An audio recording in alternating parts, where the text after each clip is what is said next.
Bu xonadonga kelin bo'lib tushganimga endigina 6 oy bo'ldi. Erim uzoqda.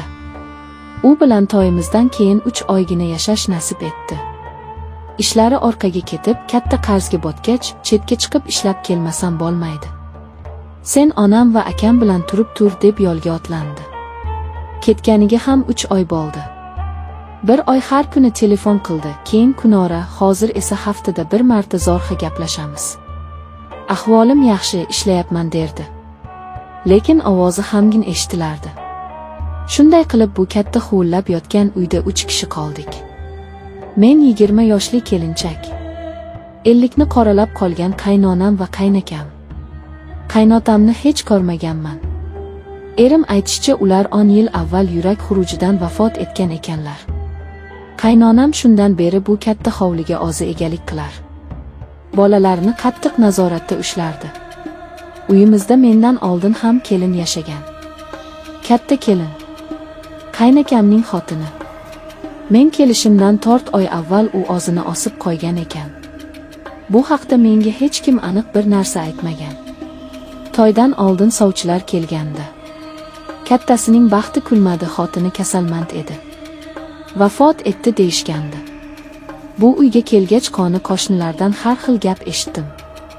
Birovlar o'zini osdi desa, boshqasi tomdan yiqilib tushgan derdi. Qaynonamdan bu haqda so'rashga qo'rqardim. U kelinini nomini tilga olishni yoqtirmasdi. Bir marta ovqatlanib o'tirganimizda bilmay o'ksinim haqida so'rabman. Qaynonamning yuzi birdan oqarib ketdi. Qo'lidagi qoshiqni dasturxonga sharaqlatib qo'yib, menga sovuq tikildi. Uning nomini bu uyda boshqa tilga olma kelin. Jinniligi bor edi. O'ziga o'zi qildi dedi. Va o'rnidan turib ketdi. Qaynakam esa u juda boshqacha odam edi. Gavdasi polvonlardek, ammo ko'zlari doim bir nuqtaga tikilib turardi. Kam gap odamovi. Ko'pincha oshxonasiga kirib olib soatlab chiqmasdi. Lekin ba'zan uning nigohini o'zimda his qilardim. Oshxonada ovqat qilayotganimda, hovlini supurayotganimda orqamdan tikilib turganini sezardim. O'girilib qaraganimda esa u shoshgancha ko'zini olib qochardi. Eng boshqacha jihati shunda ediki, u hali ham onasi bilan yosh boladek gaplashardi. Kechki ovqatdan keyin qaynakam onasining yoniga o'tirib olardi. Qaynonam uning boshini silab, sochlarini o'ynardi. Ba'zan esa qaynakam onasining oyoqlarini uqalab o'tirardi. Bu holat menga juda erish tuyulardi. Lekin onasi-ku deb o'zimni ovutardim. Qaynonamning menga munosabati yomon emasdi. Lekin mehr ham yo'q edi. Faqat buyruq berardi. Uni qil, buni qil. Erim bilan gaplashib bo'lganimdan keyin doim so'rardi. Pul jo'natmasmikin? Qarzlari bo'ynimizda turibdi. Kunlar o'tgani sari bu uydagi vaziyat meni tobora siqib qo'yardi. O'sha mashhum kecha. Yarim tunda chanqab uyg'ondim. Tomog'im qurib olib bo'lib yonardi. Xonamdan chiqib oshxona tomon yurdim. Odatda kechasi hamma oshxonasiga kirib yotardi. Qaynonamning xonasi yonidan o'tayotganimda bir narsani payqadim. Uning eshigi odatda yopiq turardi.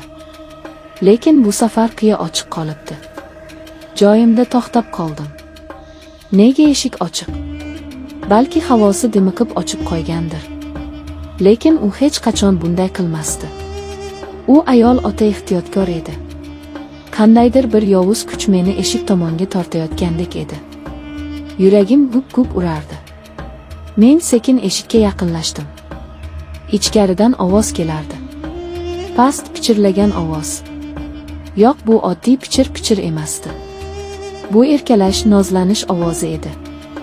Qaynonamning ovozi. Ammo men uni umuman boshqa ohangda eshitayotgandim. U yosh qizdek nozlanib ingranardi. Sovuq ter bosib ketdi. Qaynonam xonasida kim bilan gaplashyapti? Nima bo'lyapti o'zi? Titrab, qo'rqqanimcha eshikka yaqinlashdim. O'zimni to'xtata olmadim. Ichimda nimadir qarama. Ket deb baqirardi. Lekin vujudim bo'ysunmasdi. Xonaga derazadan xira nur tushib turardi. Dastlab hech narsani anglamadim. Faqat to'shakka qaradim. Va keyin uni ko'rdim. Qaynonamning oppoq uzun sochlari yostiqda to'zg'ib yotardi. U yalang'och edi. Deraza nuri uning oqargan tanasini xira yoritib turardi. U yolg'iz emasdi. Uning ustida keng baquvvat yelkalar. Bu qaynakam edi. Qotib qoldim. Ko'zlarimga ishonmadim. Nafasim bog'zimga tiqildi. Ko'rayotgan narsam shu qadar jirkanch, shu qadar dahshatli ediki, miyam uni qabul qilishdan bosh tortardi. Qaynakam onasining bag'rida, qaynonam esa uning yelkasidan mahkam quchoqlab olgandi. O'sha paytda miyamga bir fikr chaqmoqdek urildi. Katta kelin, ovsinim, u jinniga aylanmagan. U bekorga o'zini osmagan. U ham buni ko'rgan. Menga o'xshab yarim kechasi chiqqan va shu manzaraga guvoh bo'lgan. Bechora nima qilishini bilmagan. Balki dod solgandir. Balki qaynakamga yopishgandir. Qo'rquvdan butun vujudim muzlab qoldi. Orqamga qanday tisarilganimni bilmayman. Oyoq ostimdagi eski yog'och pol xichirlab ketdi. O'sha zahoti xonadan ovoz keldi. Kim bor bu yerda? Bu qaynakamning ovozi edi. Men qotib qolgandim.